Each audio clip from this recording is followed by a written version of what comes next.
8:56 on this Wednesday, January 15th. I'm Mike Morrison. Let's get you up to date with what's happening at this hour.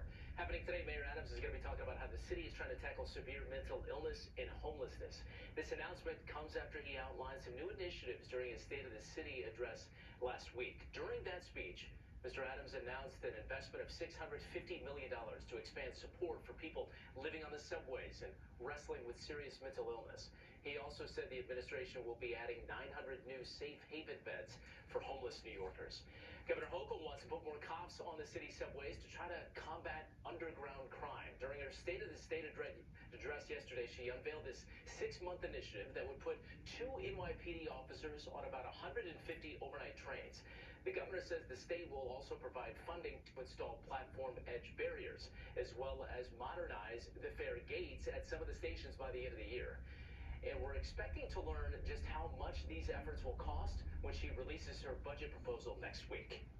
3 brothers charged with sex trafficking set to appear for a detention hearing in a Manhattan federal courtroom today. The hearing for Elon, Oren, and Tal Alexander will determine if they stay in custody as this case continues to make its way through the court system. In a new filing, prosecutors say more than 40 women reported being raped or sexually assaulted by at least one of the brothers between 2002 and 2021. Law enforcement agents also uncovered photos, they say, and videos from Tal's New York City apartment, allegedly documenting the criminal behavior. Today marks 16 years since the Miracle on the Hudson. That was the day that Captain Sully Sullenberger was able to glide that U.S. Airways jet onto the Hudson River following a bird strike after it took off from LaGuardia Airport.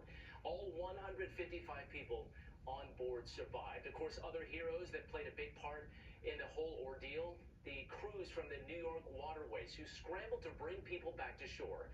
They, of course, have been praised for their actions on that day as well. It was so cold that day 16 years ago, much like it is today. Danny, what do we expect for the forecast? Frigid. We're still dealing with the cold air and the gusty wind. The combination of both feels pretty uncomfortable outside. 20s for actual air temperature. When you factor in the wind, it feels like single digits and teens. That's what you got to dress for. And as we move into this afternoon, a mix of sun and clouds with highs in the low 30s, but gusts 30 to 40 miles per hour will make it feel like teens and 20s.